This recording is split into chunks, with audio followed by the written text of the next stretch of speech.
Hello, this is Daryl here, sending love as always. Thank you for tuning in. I just want to say if you like this interview, you can check our website for companion workbooks, action guides, tools, checklists, templates, and show notes with links for everything mentioned on the call. Just visit bestbusinesscoach.ca. That's best, B-E-S-T, businesscoach.ca. Enjoy. Hi, I'm Daryl Urbanski, and welcome to the Best Business Podcast. My mission is to help create 200 new multimillionaire business owners. How? You'll do better when you know better. In my interviews, you'll hear from self-made millionaires, seven-figure business owners, authors, and world-class experts sharing how they did it so you can too without experiencing the same obstacles they did. Now, if you like this interview, please share it with a friend you think will benefit.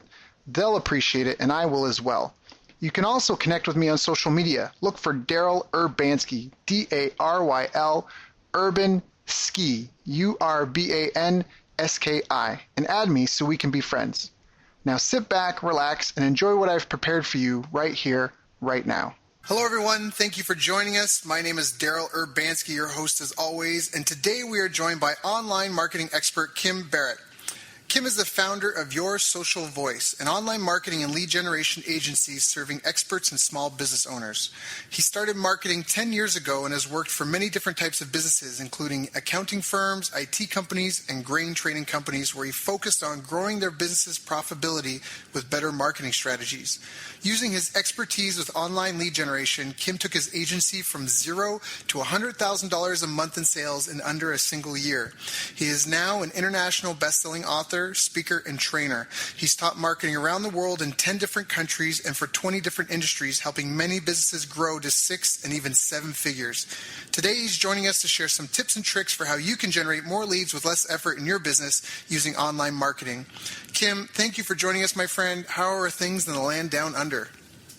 They are awesome, beautiful weather, and thank you so much for having me, Daryl, as well. Yeah, no, it's an honor. It's a pleasure. We've got a lot of ambitious people in our audience. I mean, obviously, everyone here, they're listening to these calls because they're trying to grow their profits. They're trying to figure out how to rein in their teams. They're trying to figure out how to get out of the feast and famine or how to automate things. I mean, you know, how do we help more people and how do we reach more of our main customers? So what your skills, your expertise is very much in line, and I know they're really looking forward to hearing it. So, but when I always like to ask people at the beginning kind of how they got started, because none of us ever were really born into this. We all kind of came to it some way, shape, or form, and we had to develop skills and habits and along the way. And so how did you get started? Were you always an entrepreneur or? I think I was always somewhat of an entrepreneur. So, I mean, I always tell this story. Is like when I was younger, Pokemon just come out, and everyone at school was going crazy for Pokemon. And I found out that you could get it on the computer. And then I had my dad used to have all lots of stuff. He used to put stuff onto floppy disks and stuff like those little 3.5-inch floppies.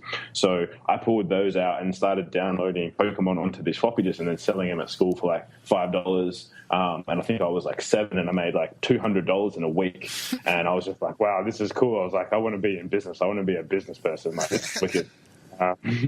So ever since then, I kind of always had little things I started doing where I was seeing how I could, you know, leverage myself and other people and other people's skills and things like that as well to enable me to make a profit and grow a business. And obviously those people also helped as well. So it's always a win-win for people. Right. That's something I always say. I think that business, my personal philosophy is business is about solving problems for people. Problems are market, not demographics, not psychographics. It's something I learned from one of my mentors, Gary Bensavenga, and I think it's really true. And I always use the example of newspapers. They forgot the problem that they solved for people was delivering timely, relevant, and important information in a convenient format, and they lost sight of that. And they thought they were in the business of delivering wads of paper with advertising, and so they got decimated by technological advancement. And so I think what you said is really, really on point. It's about helping people in whatever way that's your superpower, and then trying to help as many of those people that you can, right? I mean, I have some people. I train at a CrossFit gym, and I love those guys, and they have a great school or great gym, and they're finally starting to come around because earlier in training with them, I would talk about like, hey, you guys know what, like, you know, just so you guys, I don't know if you guys know or not, but I help grow businesses for like a living.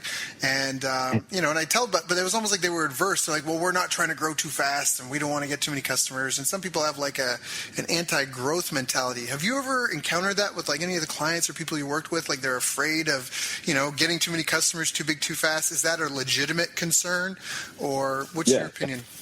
It isn't, because I think as well though, people think like you're just gonna come in, like the same situation, you're just gonna come in and suddenly my business is gonna like triple in size in a week or something like that. Obviously you help with growth, but it's not that.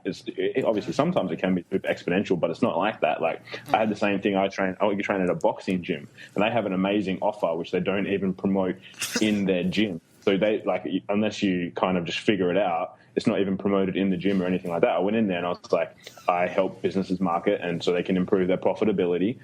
So this is an offer that you should be telling people about. And they're like, nah, not really at the moment. We're pretty full. Some days it's quiet, some days it's full, but we're not really worried about that at the moment. I was like, come on, guys! Like seriously, we've got to sit down and have a proper conversation here because this is ridiculous. Right, and that's something that honestly, like you have a debt to society, and this is like real. Like if I had the cure for arthritis, it would be selfish of me to not share it with everyone in the world suffering from that problem. It would be selfish of me because there are people who are suffering daily. So when you go to a boxing club and people are getting into shape and they're improving their lives and they're getting more confident and they're learning how to defend themselves, if that can be really empowering for some people who never thought they could do it. My dad still talks about how amazed he was with how far he could get with just a couple of steps when he did karate when he was a kid. He was like, I was always amazed with just a couple of side steps and like a kick, how I would be like 30 feet across the room. And for some reason that's just is stuck in his mind. And he's, all of our parents have stories they tell again and again and again. And so if you do something that serves people and makes their lives better, you should want to make this world a better place and leave a legacy. And you're only going to do that by serving as many people as possible. Now, it doesn't mean you have to be like, my business is going to reach $1 billion, but it does mean you want to make sure you're delivering a quality product and service and that you're getting out there and helping every single person you can access that's suffering from that. And I think a lot of people lose sight of that. And so I agree, like even you're saying, like, come on guys, this is ridiculous, right? You have a great gym, you've got a great offer. Like, why are you afraid of more people coming through the door? Yeah, exactly. So maybe because you do a lot of a lot of advertising, can you maybe talk about what goes into a great offer? Because you said they have a great offer and they don't even use it. What is it that makes a great offer? There's always a few things, and I always like to think that it's something that there's a couple of like little components I think of when I think of a great offer. Number one, obviously, it has to have a high perceived value. Number two, it needs to be a positioning mechanism, being that number one is either positioning you as your company as, like either the experts in that, but also positioning the client to want to be able to do more with you. So if they're doing something, it's like, well, you're going to say, well, we're the 25th best boxing gym in Australia. If you want something that we're kind of work good. With. We're not that great. It's like we've trained, five Australian boxing champions that are potentially going into that have gone into Commonwealth Games or into the Olympics. Come along for our free session where you can work with us and you can have a free session. Then after that, you can, if you want to come and join us, we have these packages and other things available and blah blah blah. So they know they can do more, but they can come in at least for the first trial and try something. So I think that's what I always like to say is it needs to be something that has high perceived value, and it needs to be something that's and has positioning, number one, as you as the company they should work with, but number two, positioning the client to want to do more with you as well. Right. Okay. Sorry, I'm a writer-downer, so I always take notes. So what are some of the things when you work with clients, do you see that they often have mistakes, or are people not really organized to try to advertise and promote their business? Because a lot of people will say, like, yeah, I want to grow my business, but then when I know from personal experience, then when you kind of peel back the curtain, you're like, oh my gosh, like you are not ready at all. And so, do you know what I mean? Like, are there things that clients, like prep work clients need to do, or is there certain steps and things people should have in order before they even think about advertising their business? Or yeah, it needs to have the capacity to be able to grow. Like we were just going through looking at something before, and it's like there's three. The guys were where I am at the moment were sharing. It's like there's three areas of the business. You've got marketing, operations, finance, and administration. It's like if your operations or your finance administration can't support new clients coming in, there's no point because the company will just buckle and keel over. And it's like the same thing is that they don't know the numbers, if they don't know what the immediate return is of a client, if they don't know what the lifetime value is of a client, like we can help them and they can grow, but there's very high chance of them growing themselves into the point where they become bankrupt because they don't know how to manage things effectively. Or on the flip side, going, hey, I can get you all these leads, but if you can't sell, if you don't know how to get people into your product or service, well, you're going to say that I did a bad job, and then you're going to say that you've wasted money, and nothing's going to happen from there. So unless people have an effective sales mechanism, unless they have an effective operations process, unless they effectively know their numbers, which obviously sometimes we help them with, then it's not really effective for us to take them on as a client, because we're just basically, we're trying to, in a bit of a vulgar sense, polish a turd, really, because it's like, I can't help with that, it's not going to make it any better. Like, it may be better for a little bit, but it's still going to be detrimental to you in the long run. Now, any of my loyal fans probably already know the answer to this, but I want to have, if there's anyone new listening to this call, or it's their first time kind of coming to us, you mentioned something that I think is really, really, really, really important. And you mentioned lifetime customer value, or lifetime value of the client. Can you just explain why is that an important metric or an important thing for you to know in any business? Sure, because if you know what the lifetime value is, and depending on your position and cash flow and things like that as well, sometimes you can take a hit on the front end to get a client in, because one of my clients, their first sale is only $1,000, but the lifetime value of a client is $10,000. So sometimes if it takes them a little bit more money to get that first sale, they know that on average each client is worth $11,000 to them, so they're happy to spend more. But as well, it allows you to go in and build projections. So it's like, based upon this spend of advertising, let's say you spend $10,000 and you get 10 new clients, well, that's actually worth to us $100,000 in the long run. So it allows you to then know whether or not you want to scale up, and also do your projections too, because if it's a lifetime value, an average client value is 12 to 18 months, you can work out and project back the actual bottom line effect that one marketing campaign has on the business as a whole, versus just going, oh, well, we only got 10 clients and we broke even on the front end. Right. Well, that's really good. But when you go, well, actually the value is so much higher than you actually what you're looking at. Right. I love how you said that. It's so true. And I even say that, like, if you have a business and it's a scalable model, and what I mean by that is that you're not the one that's polishing the shoes or cleaning the carpets, or, right? If it's the scalable model where you can take on, especially product businesses make it easy because they're just producing products, right? And most of the time you can scale product production quicker, especially now with 3D printing, and if it's a digital product, even better. But the fact that if you want to do $100,000 in sales a month, if your lifetime customer value after all your expenses and cost of goods sold and taxes and all that, if your net lifetime customer value is only $1, and that's including your advertising costs, and you just need to get 100,000 customers to make your $100,000, right? But a lot of people don't know that, or they don't know how to stack it. A great example for anyone listening is Geico. 15 minutes can save you 15% on car insurance. I don't know if they have that in Australia, but Geico is a huge brand in Canada and the US, here in North America, and it's been years, and I've never heard a single other offer come from that company. And it's not because they don't have business insurance. Of course they do. They have business insurance, they have life insurance, they have renter's insurance, they have all that stuff, right? Homeowner insurance, but why don't they ever market it? Well, because like what you mentioned, they've got a really good front end offer, and they've got their marketing and operations and finance in place to where they know that will get us our lowest common denominator. That is our best offer to put forward. And if we can get someone in for the car insurance, we might break even or lose money on the car insurance, but then we find out they have a business, that they've got kids and a wife, that they've got a house or an apartment that we can insure also. And that's, once we get them on the phone and we start asking them questions, then we can open up all this other stuff, and we know we'll make the money on the back end.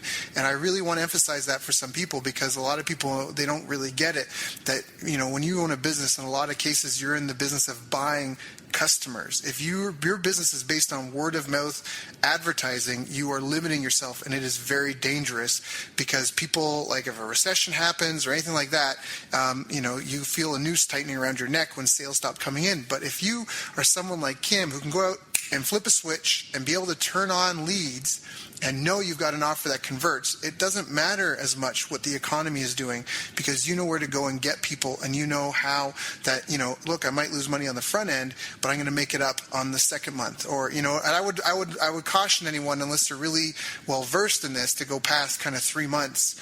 Like, you want to make your money back ideally in the first month, the 90 days. But I think I love that you mentioned that, Kim, because that's a really important thing. Just even for competitive advantage. I had a martial arts school, and the recession had hit. This is years ago. A recession had hit, and I knew that on average, my average student bought $946 worth of martial arts lessons, and I only collected $818 worth of that. So I knew a lot of people, right, they would overbuy, but then they would want to cancel or whatever. But I still knew that my average lifetime customer value was $818. So when the economy started going south, I was able to offer $200 in equipment for free to new people when they came to join. And if I'm able to advertise that and give that away, none of my competitors could copy me. They all thought I was insane, right? Of course, to me, the net cost was like $60, right? Because I was buying it at wholesale prices, but the value to the end user was like $200. And it just gives you a way to compete with your customers that you just can't find any other way unless you know that number. So I know I'm kind of, going on a tangent here, but it's just because you brought it up, and I love that you brought it up, because it can be so powerful and revolutionary for a business, especially if they get partner with someone like you who knows what they're doing online, if they know that metric. But so many business owners have no clue what their lifetime customer value is. So it's big. Be the one that knows it, and then you can, just like you did, you're the one that can take advantage. Yeah, totally. You can decimate a market. You can be like, come to me, Proactive. I did another interview, Ryan Levesque, and he did some work with Proactive, and he said, I had heard that it was like 6 months or 8 months. He said it was a year, it was 18 months. It was a year and a half. They lose money on their customers for 18 months before they make any profit, because they've been selling that product for 20 years, and they know their numbers so well, they're willing to lose money on you for 18 months, because once you've used it for 18 months, they know they're going to make X amount on you. And I mean, they do $750 million a year in profit with Proactive, so they got to know something. I mean, it's not the glop, right? You can take the glop to a lab and have it analyzed, right? And you can go ahead and copy it and buy it at Walmart probably for a couple of bucks. But it's the economics of their business and the marketing. So it's such a powerful point. Now, what else? Like, when you talk about I love also that you mentioned that the 3 parts of a business, and I've never heard anyone else say this other than a mentor of mine, and that every business has, you need a marketing person or department, you need an operations person or department, and you need, actually, you know what? You said marketing, operations, finance, and administration. Yeah. Got it. Okay. Yeah, that's fine. Yeah, that's almost the same. Mine was marketing and product and operations. But then finance gets pushed into it with someone. Either you're pushing finance with product or operations. So it's kind of the same thing. But when you talk about not having effective sales in place, what do you do if you get a client and they can't sell? Like, how do you help them with that? Do you just drop them, or do you provide any coaching, or do you have advice to someone who's in that scenario right now?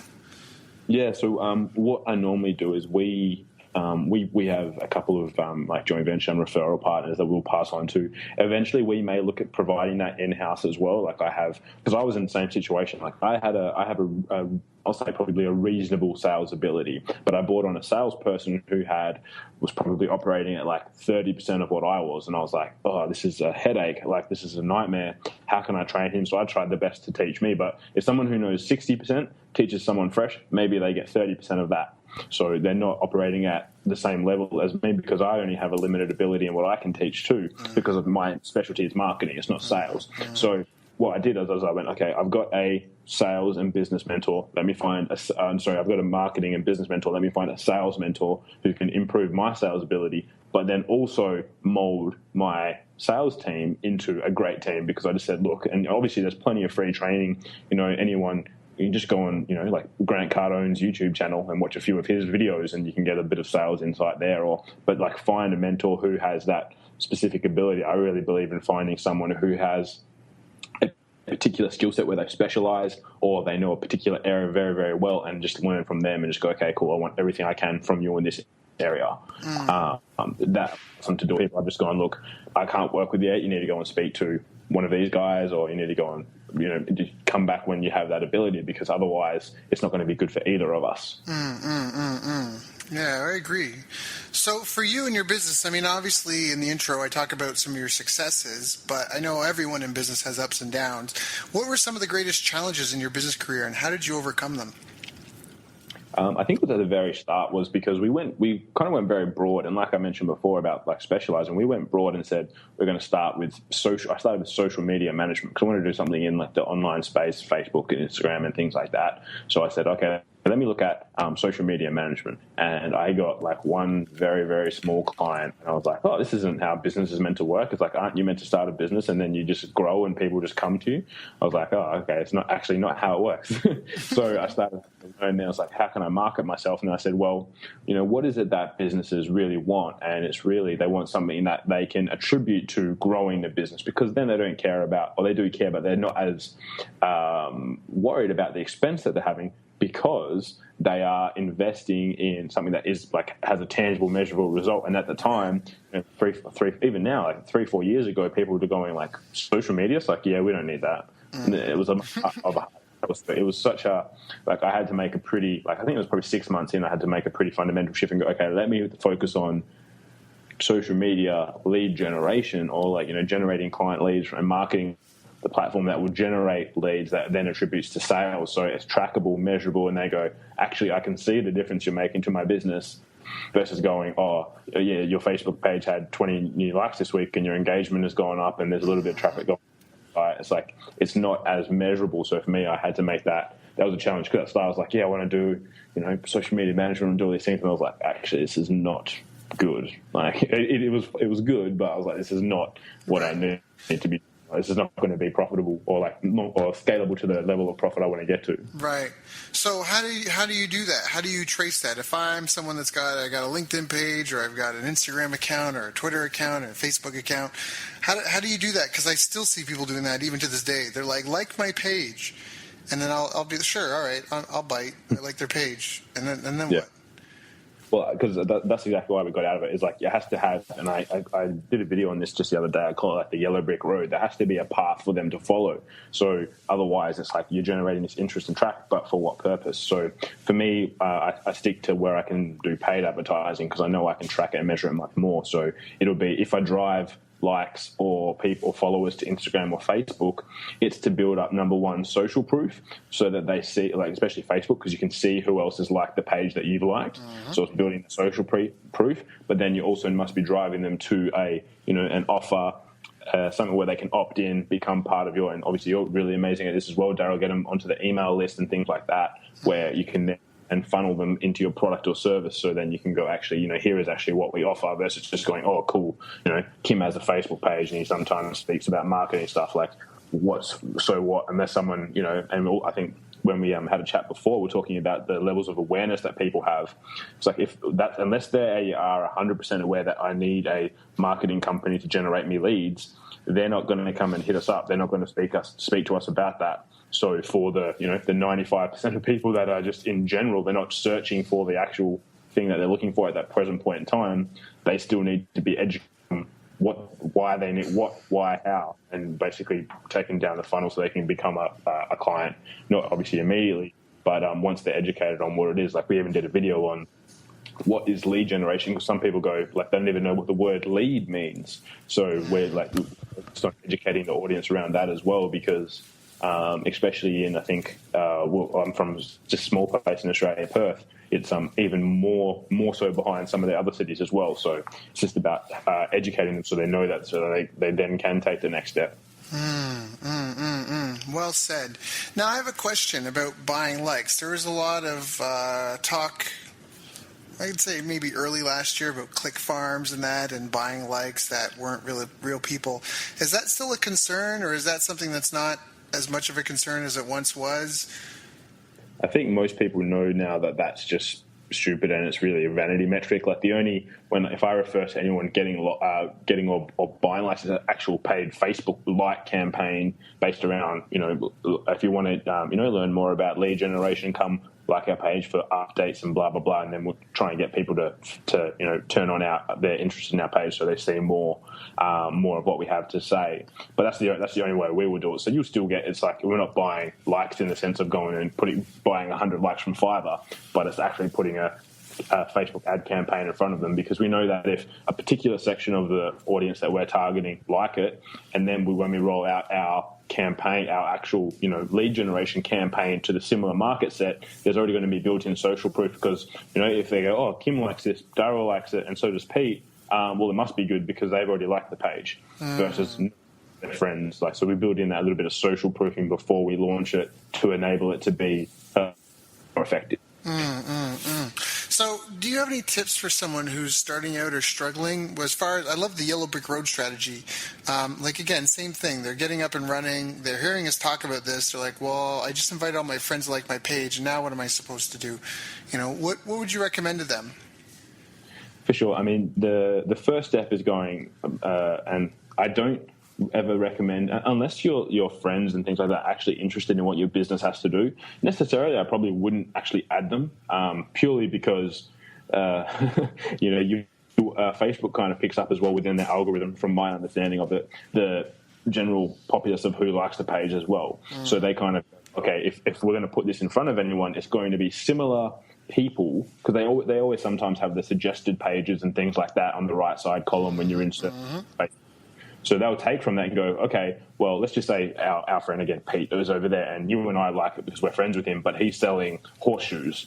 Neither of us have a horse, right? And they're going, okay, let's put this to more people like Kim and Daryl. He's not going to effectively grow his page, number one, because those people actually don't really. The people that are similar to us don't actually care about his product or service. So it's getting shown to the wrong segment of the audience. So step number one, I wouldn't be doing it just friends. I'd be going, unless it's someone who could potentially be a client or customer, right, or some interest group there, I would then put that to them. But to start off with, it's, you're going to have to do, unfortunately, Facebook is a paid platform now. It's, you get like 5 to 8% reach if you're lucky. Most people probably 2 or 3% reach of whoever likes your page with the content and stuff that you're putting out there. So I would be looking at building the engagement on the page based upon some paid marketing. And, there's plenty of free resources. I've got tons on our website. I know there's a couple of, even Facebook groups, I know there's a couple that you're in as well, Daryl, where you share some tips sometimes, and so a lot of other people do too. And it's finding the capacity of where you can understand the basics and go, okay, let me do one to start off with, and then see how it works, learn from it, understand it. Because even if you go long run, it's like, look, I don't want to be focused on marketing. I'm focused on selling horseshoes over here. You still need to learn it a little bit, and then you can, another great takeaway I've gotten from where I am at the moment is if you don't have to do it, but you have to lead it. So if you can't tell me, oh, Kim, we need to get a lower conversion rate, because you don't know what a conversion rate is, and you're like, oh, we've got people coming in, that's great. But if you don't go, well, actually, we talked about before, my lifetime value of customers X, so really our acquisition cost has to be this. I can spend as much money as you want to acquire a customer, but if you don't set me the parameters, or if we don't have that discussion, you don't know, then it's a little bit hard. But you have to have that fundamental understanding of it, the basics, so that, and even when I send you a report, if you don't know what CPC means, then you're going to be like, oh, this looks really good, but Kim sent me a report saying the CPC is $50. Is that good or bad? I don't know. Right. You want to be learning those things, so then if you do need to bring on someone else, so you can just focus. I truly believe in let the baker bake the bread. Then once that's happened, then you can pass it off to someone else who's suitable to help grow the business. But you have to have just learn the basics, practice. You don't have to spend. It's not like you're buying a radio ad or a TV ad and get started for $1 with a Facebook ad, and right. And test it, play with it a little bit, and just see what happens, because it is a paid platform now, unfortunately, but fortunate for some. But I would really be focusing on that, learning the basics, understand, use Google Chrome and go into Power Editor, play around. You don't have to turn thing live, but just click right. all the buttons that and learn it. So what about targeting? Do you have any advice for people that are trying to, like, okay, all right, I'm going to target, I'm going to do this, but how many should I be targeting, 40,000 people, 5,000 people, 1,000,000 people? When is my targeting specific enough? Is there a smarter way to do your targeting? How do you know, right? How do you know you're targeting the right people? Again, if you're someone, and like you said before, if they don't have an effective sales process, or if they're not able to convert leads into sales, that's the same thing. If they don't have effective operations in place, if they're unable to convert leads into sales, if they don't know the lifetime value of their client, and they want to just kind of play around on their own a little bit, do you have any, how should they get started if they want to go? Because I know that paid advertising is really scary for a lot of people, and they don't really get that you need to invest in it like you would a sales rep for your company. You'd pay your sales rep kind of like a base salary plus commission, and you'd slowly wean them off that, and you wouldn't expect your sales rep to go out and make sales his very first day, right? But at some point, right. But at some point, you've got to at some point, this guy's got to start paying his own way. Otherwise, you kind of cut the what do you call it? The umbilical cord. So it's really scary for people too, because I've also seen people you set something and it bills you. You have a daily budget of $30 or $50. You look and you're like, I spent $6,000. What the hell happened? So is there any tips or advice for people that if they want to play around and just kind of make sure that they're in a good position before they look and find someone to help them with it, or should they just get someone from the start? Depends on their budget. If you've got the budget, start off, and anyone that for some clients come to us, they go, look, we've got the budget. I go, cool. I'm also going to give you part of my, I've got a small little training program for people on Facebook ads as well. So look, I just want to give you that so you can go through it, so if I'm doing a good job, because you haven't done it before. Go learn it, and then if you have any questions, I'll help you along the way. But at least we'll get you started. So that's generally what I like to do with people that come straight off fresh. But as you say, the number one thing with that, when you're doing that, if it's the very first time you're doing ads, because I've had tons of people come to me and go, I just got billed for $500, $1,000, $2,000. I forgot about it. Set an end date to your campaign if you're doing it to start off with. So at least, if you go away, something happens, it stops. And it will tell you on there, okay, your budget is $20 a day, and, you have 5 days, so you're going to spend $100. It can't come back on unless you go back, turn it on. So you're never going to have that issue. So that would be step one. When it comes to targeting, it is quite weird because a lot of people say so many different things. Like some people say you need to have an audience of 1 million. Other people say it's so much less than that. What I found is if your product is super, super broad, like I know, for example, the guys who run digital marketer, they're like, oh yeah, you got to have 1 million people in your cold market audience and blah, blah. I'm like, yeah, but that's for you who's marketing to the whole world with a couple $100 million company. People getting started, I like to recommend, I would probably go up to a maximum of 50,000, because most people have a product that is specific to a particular target market. So I normally go with the maximum of 50. The minimum I would have to get decent reach and things like that would probably be about 3,000. So anywhere in that bracket, I would be focused on, because if you understand your future clients, your current customers, anything like that, you should be able to get it relatively narrow. And sometimes you have somewhere that, I've got 5 interests that I want to target, but they're not all fitting in that. Because I normally recommend just doing one ad set, one interest or one target, whatever that may be, so you can know the effectiveness of it. But if there's a few, let's say there's someone 500, 1,000, 2,000 different interests, you can group them together, because otherwise they're just too small to get enough of a traction. So, but that's what I would start off with, because otherwise it's too hard for a big, when you're starting out, and it's too broad unless you have something that has immediate, great market responsiveness, and you go, yeah, it just hits the nail on the head straight away. They're going, oh, well, I advertised and my audience was 30 million, but I'm not getting any clicks, Kim. I'm like, yeah, but you're offering let's just say it's a men's Star Wars underwear to the whole of the world. Right.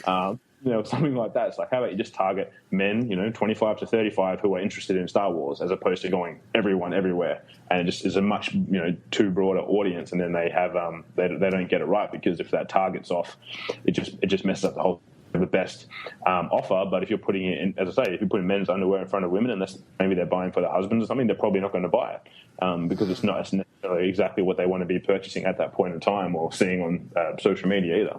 Right. Yeah, okay. Those are great. That's some great tips and great advice. Is there any low-hanging fruit right now? Is there... What I would see with low-hanging fruit for people is when anyone bounces off something or anyone goes away from it, the traffic there generally is pretty cheap. And I've been telling a few people this, so I'm assuming it's going to be increasing the cost for me, but hey, it doesn't really matter. But everyone was going, never advertise on the right column. Don't advertise on right column ads. No one's doing them. They're not really effective. The price isn't that good. But now, because everyone, I always will split test everything. Now that when people have gone away from right column ads, the traffic there is cheap because no one else is advertising on it. I've got no competition, but the competition is lower, and I'm getting it there. Plus, as well, it's someone I know. If it's a right column ad now, because so many people are on their phone, it's cheaper. But I'm guaranteed to have a person on their desktop clicking on it, so it's cheaper than a normal desktop newsfeed ad. I know they're not phone. I know they're on their computer, and it's cheaper than what I would normally be paying because someone on the computer is a lot easier to go through links, put in their details to take action. Somewhat simpler than a tiny phone. So depending on the audience that is anyway. But so I've just gone, okay, cool. Well, I'm putting a bit of money into right column ads now because everyone else went away from them. And then, I'm sure people will come back and test other things and it'll bounce around. But that's what I've been doing to try and get it's a cheaper and sometimes more effective place to advertise. Do you avoid mobile marketing, or do you only target mobile phones for certain things, or? For certain people and certain demographics. Like one of my clients works with people predominantly under the age of 35. Like 90% of their traffic was coming from mobile anyway, so all their campaigns are predominantly optimized for mobile. And I still like to test sometimes the desktop because sometimes we'll pick up 10 conversions at half the price of mobile. There's not as many people on the desktop, but we still pick up a few conversions there. So I always test it. But some clients also mobile specific than others, and then some clients we do predominantly just Instagram ads for them, so obviously that's automatically has to be pretty much on the mobile anyway. So if you're doing mobile ads, are you doing mobile ads to sale, or are you doing mobile ads to like a lead form and then following up like with phone sales? We've done both. It depends on the client and the product or service and the audience. Like obviously with retargeting and things like that, generally we can go straight to a sale. Depending on like the funnel that they've gone through, most clients is just going to a lead. Yeah, they're going to a landing page, filling in a form, or sometimes using the new again Facebook's got the new lead ads out as well. So sometimes they're just filling their details straight in Facebook and doesn't have to go anywhere else. Right. Now you mentioned Instagram. How does that work? Is that like Google? I mean, it's all images. So is that like Google Display? Is you using banner ads there, or? It's got to be, it's pretty much native to the platform. So what I found produced better results is, let's just say that I was having like you and I or something, a photo of you and I together, almost like selfie style, not high quality produced, banner ad style where you go, oh, this is a really professional image. The more native photo or image is working better than a super high glossy professional looking image and things like that. It just people obviously they see it and they like it, but I'm finding more sales come from the more natural, like as if you were still scrolling through the feed and it's just another image in there. That is having better traction, I've found, than the highly professional, like the same as what you'd run for like a top quality Facebook or Google display ad. That's what I found it to be at the moment. It could change, but at the moment, that's what I found to be working the best. So with Instagram, though, are they clicking the image and that sends them, like, are they clicking the image, or is it a link in the description, or? Just below the image, there's a call to action button similar to the Facebook ads. Okay. So if you hit the image, that's basically the same as a double tap. You would just like it, but then directly below that, there's a call to action button, so you can have download now, register now. Sign up now, whatever it may be, and that directs them straight to then obviously the landing page. Got it. Now, is that is that a good place for people to go, or is that still a bit of the Wild West? Is it, is that low hanging fruit to try Instagram? Because that's fairly new, isn't it? That's not something that's been around for, I don't even think that's been around for a year yet. No, well, in Australia at least, it's only been out since September last year, so it's still only a few months old. If you have, like, obviously, talking about beginners, but if you have a little bit of experience, you know how to use Power Editor and stuff like that, I would say play with Instagram. If you're brand new, learn Facebook and Power Editor first, because that's the platform that you run it through. So once you understand that, then you can just basically mirror across and go, okay, what sort of image do I want to use and things like that, once you understand the basics and how it all works. Because if you don't understand how Power Editor works, how to do your targeting properly, how to set all that stuff up, then you're not going to have any success with Instagram, because Instagram is all run through the Facebook Power Editor. And I know that Facebook's been tightening up on what they will and won't permit. Like, you can't promote supplements on Facebook. They don't like any dating advice. They don't like any sort of biz op stuff, or, you have to be careful with what you use if you're any sort of business service. I know you have to be careful about that. You can't make claims. They don't want any mention of money or dollars, I believe. Is it the same with Instagram? Is it not as tight or as lenient? Did what I just say, is that wrong? No, that's you're spot on there. It's exactly the same rules. Because it's run through the Facebook platform, essentially same rules, like 20% text, basically everything identical. So anything that you wouldn't do in Facebook, again, don't do on Instagram.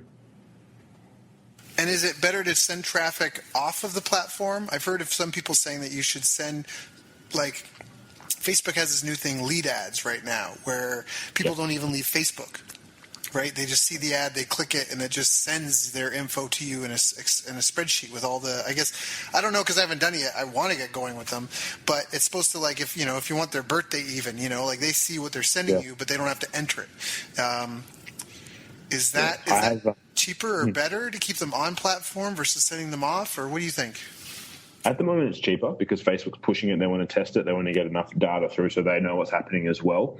But what I have found is because you don't have to enter the information, my personal experience, some clients have had different experience, but my personal experience has been that the lead quality has decreased because they don't know what they're clicking on. Sometimes when you ask for extra information, like I ask sometimes for their business website and stuff like that, the more questions I've added, the higher the quality of the lead. Because if you just go name, email, phone number, and it autofills, it's like when we speak to them, they're like, I just clicked the button. I didn't really know. Like, I don't even know what I'm speaking to you for. Nah, no, thank you. Versus when I go, I ask a question, I add some of my own custom questions, like, are you marketing on Facebook currently? What's your business website? How long has your business been in business? Adding in those extra questions has increased the quality. So I think for that to be effective, it does work, but you need to make sure you add in a couple questions that are not auto-filled so that they have the buy-in, essentially, because the other ones I've found where it's just like name, email, phone number, click, hasn't been that good a quality, but as good a quality as the old school landing page, versus now I've added in a couple more questions, the quality has increased somewhat. Do you know, I actually can speak to that with personal experience, because that is so true. I was doing a campaign with a client. We ended up doing a few $1 million with it, and we had our control registration page was 2 fields and 2 drop downs. We had actually a buddy of mine, David Bullock. He's a brilliant programmer, amazing coder, and he's such a stand-up guy. He did a he did a version of that page, excuse me, and he did some coding on the back, so we didn't need the 2 drop-downs. So we had 2 less fields on the form, and we got 20 to 25% more opt-ins on his version of the page than the previous control, but half as many people bought that came through his version of the page.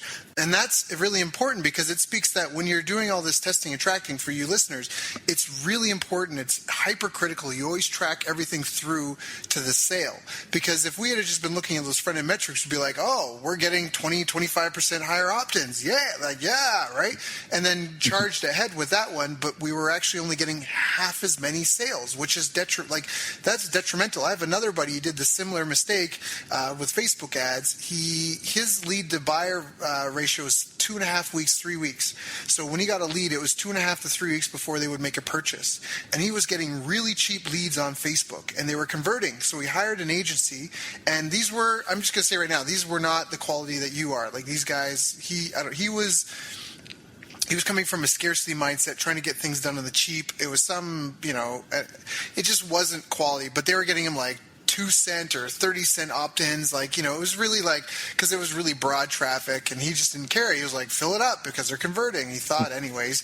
But then suddenly 5 weeks, 6 weeks later, he realized that none of those leads were converting, and because he wasn't tracking it through to the sale, and he wasn't keeping his metrics on that. All he knew is his business was doing a nosedive. So I just want to, I'm saying this as a word of caution to people because of what you just said, because I think it's really important that, like what we just said, you do have to test. And when you do test, you want to test all the way through to the sales, and you don't want to count something as a winner or loser till you know how it's going to affect your sales. Yeah, sorry, I know I went on a tangent there, but that's really hypercritical. And it impacts bottom lines, and it's scary if you have a business, right? So, yeah, exactly. Because some people go, I've got this funnel that converts, or I've got this product or service, or my sales guy's converting, crank the traffic up. But just because you're getting more or cheaper leads from a particular process doesn't mean that necessarily that is the highest conversion rate and sale rate. And you just, as you say, if you do that, and your product life cycle or your sales cycle is a bit longer, and you don't pick up until the end, you'll be in big trouble because you've spent all the money on the marketing, and you don't have the sales coming in to back it up because it's been left too long. Right. So what was some of the best advice you've gotten in your business career? Oh, that's a good question. I think one was always, it's always been mine, but it's kind of like start with the end in mind, basically, like what do you want to actually achieve, like in 10 years time. And there's a great book I read on this as well, and it's like, if you wanted to if you wanted to potentially have a business that someone would buy, how do you need to be operating in your business every day so that it's in a position that if someone said to you, hey, I'll buy your business, or I want to buy your business, and they look at it, it would be in the state where they go, actually, this is a great performing business. And like, you could obviously say yes or no, but going, well, what systems do I need to have in place? What processes do I need to have in place? Because when I got that advice, I hadn't necessarily mapped out the process when a client comes through. I hadn't necessarily mapped out the systems and processes that we use so that we can scale the business so that this can come on board. Because if I don't know, if I just go, well, I'm just really good at doing Facebook ads and setting it up, and I really do well with targeting and creating the ad copy and stuff like that, but I don't have a process around that. Obviously, sometimes there is some there's this kind of like ability where you just go, I think this will work, and sometimes it does, versus going, okay, cool, what's the logical progression that someone would need to go through so that they could arrive at the same thing? It may not be as fast, but if I was wiped off the face of the planet, could someone's ad still be running, and can someone else help run and set them up? That was probably one of the biggest pieces, because once I did that, I go, okay, cool, let me actually spend a whole day going, so when a client comes through, this happens, and then once they go to here, we need this to happen, and then when they go to the Facebook side of things, we want to think of X, Y, and Z things first in relation to their industry to ensure that we have an ad that converts for them and things like that, because otherwise, you're trying to row down the river with one paddle. Great tip. I think that's really, really valuable. And again, it's just about being clear about your strategy and what success looks like, right? For a lot of people, they don't even know. They're really focused on the hurdle, the milestone. They're not really looking at the bigger picture. So that was really good advice. Now, do you feel that you've got habits that have helped you on your path to success? Do you have like a daily routine or things that you feel have helped you overcome challenges or get to success that either you wish you started earlier or just that you never want to give up?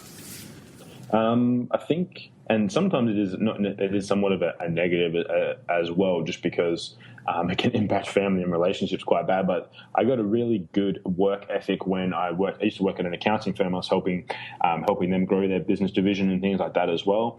And at that point in time, and this was when I was like 17, we were so busy, we didn't even have a break for lunch or anything like that. We had 2-3 screens going, and we were just banging out work. And the whole day, the intensity of our work was very, very, very solid.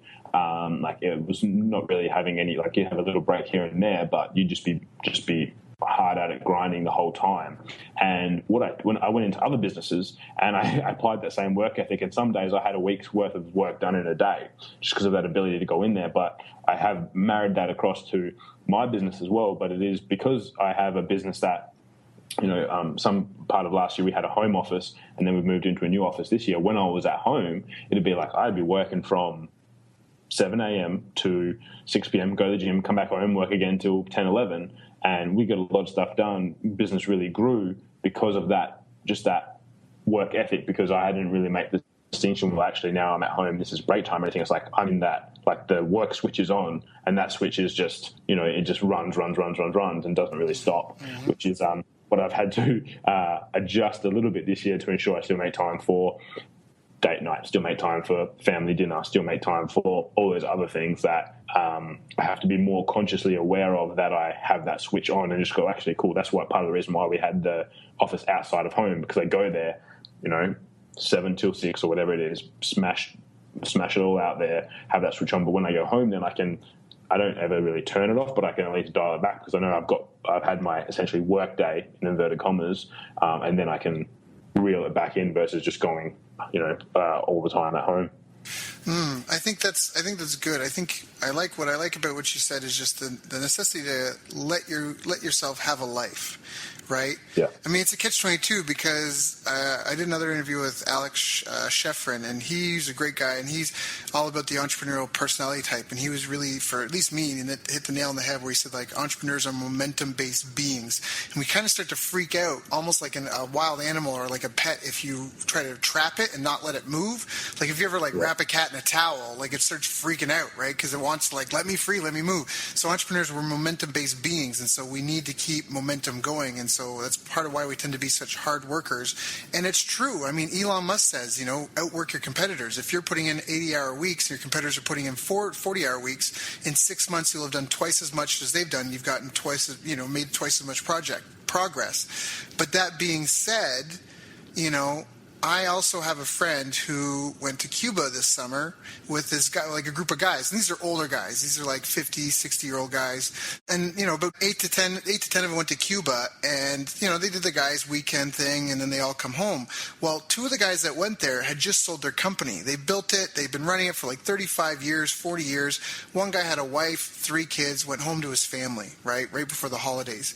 The other guy, he was the patriarch of his family. He was the oldest living member of his family. He had no wife, no children, no close relatives, and he went to Peru and hung himself in his hotel room. Now, they had just sold their business for like $5 or $6 million. They walked away with a couple million each in their bank accounts. And that's where I think at the beginning of the conversation, we started talking about how business is really about helping and serving other people. And I love what you're saying is, like, by giving yourself the ability to go out and leave your phone at home and leave work at home and have a date night with your girlfriend or your wife, or to take time off, or to, be okay with not killing yourself working every day. And I think that's because, really nobody knows what happens after death. And I think it's really important that you enjoy the life you're living now. And I think if you're killing yourself working all day, you can't necessarily be enjoying that. And you're also not letting other people enjoy you, because everyone listen to this, you're a great person. You've got a great personality. You've got a lot of winning, redeeming qualities about you. And it's important you share that with your family and your friends, and that you participate in their lives. And I just want to emphasize that, because I think what you said is really important. I just want to kind of expand on it a bit to kind of explain why it's important. Like, it's important that you're there and present in the life of the people that are around you. You need to maybe have clear lines to help you do that. And also, the other thing that you mentioned as well, and for me this was a big one, is to try to have a deadline. Like for me, we're doing this interview late at night, but usually I don't like to work past 8 p.m. because, I got to go to bed and I got to start my next day. And if I just don't have a cap to the day, first, there's no sense of urgency to complete things, right, by a deadline. Yep. So it just kind of bleeds on, and then you start procrastinating. You're like, whatever, I'll do it. I'll procrastinate for a half hour and then get back to work. Like, no. Have a deadline, have a finish line, have a goal, have some pressure on you to wrap things up, and then allow yourself to have a life and unwind. And you really do need that kind of breather space. You can come back to it with renewed vigor. So, Kim, you've really brought out some great tips and great points and things that I've hoped I've helped expand on for our listeners. I think there's been a lot of value in this call, and I hope everyone's been taking notes. This is definitely a call you may want to go back and listen to a second time to see if you missed anything. We went through some really great step-by-steps for if you're getting started in the yellow brick road, and how big of an audience to target, and how to target them, and how to get started, and whether you should use Instagram or other platforms, and how to scale it up, and when you're ready to bring in outside help and an outside agency. Because another thing I love is, if you look up, I'm going to do this quickly, but if you look up the definition of entrepreneur on the internet. It's not the guy who answers the phone and mops the floor and vacuums the curtains and fulfills the service and does the bookkeeping. If you look it up, it says a person who organizes and operates a business or businesses, taking on greater than normal financial risks in order to do so. So I don't know about the second part, because you don't always have to have a big financial risk, but that's a different conversation. But I love that a person who organizes and operates a business or businesses. So you have to organize that. So at some point you may want to consider bringing someone like Kim on board and to work with your team, because there's only so many hours in the day and you can only do so much. And for some people listening to this, if you feel you can't scale your business, and if anything that we said scared you, we're like, add another 100 clients to your roster every month, you're like, I couldn't handle that, then maybe you need to look at hiring some other people and look at becoming an enabler of other people so they can shine and they can develop their skills and they can learn how to help other people too. So, but I'm on a tangent. Kim, what are you working on right now? What are you excited about? What's really kind of tickling your fancy? I don't know if it's the right term, but what's got you excited these days?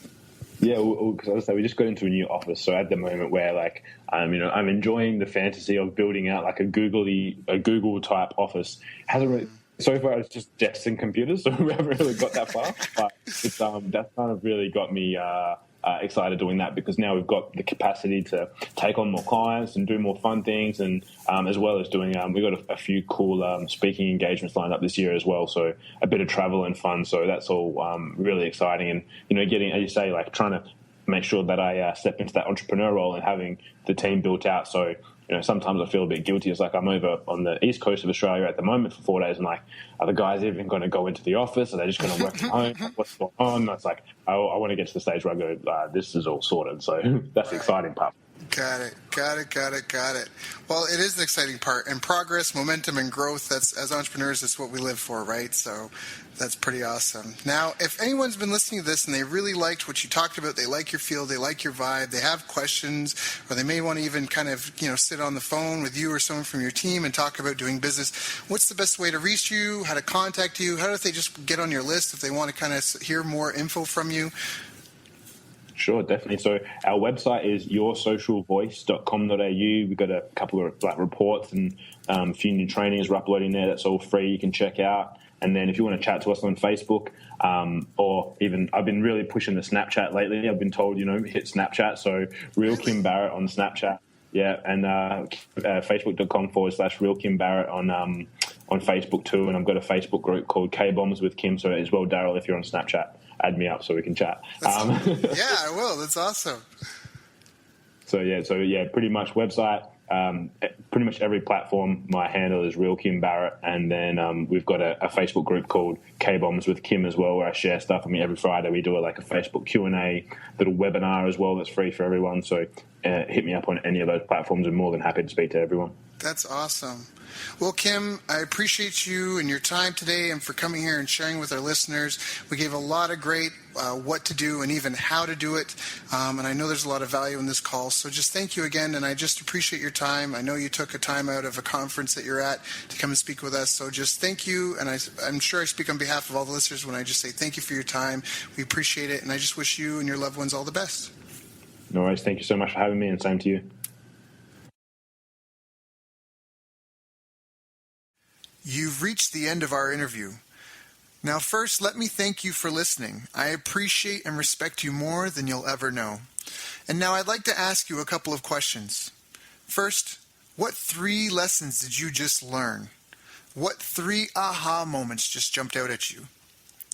Second, what can you implement for yourself and your business in the next 24 hours?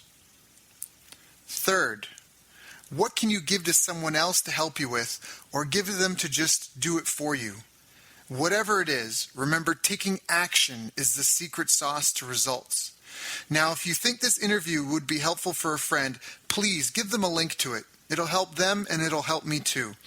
I'd also like to invite you to help me find out more about the challenges you're facing, your dreams, your goals, and how I can help you overcome what's holding you back. We both do better when we know better. And your success is my success. So please reach out and interact. You can visit our website, bestbusinesscoach.ca for Canada or California, where I'm from and where I'm living. You're welcome to also try out one of our paid programs. You can find us on YouTube, Facebook, and pretty much every other social media channel you can think of. You should also subscribe to the podcast, and if you're enjoying them, please leave us a nice review. It really helps. That's all for now. Once again, thank you. Take care of yourself, and remember, the world needs the best business you can build. And I believe in you.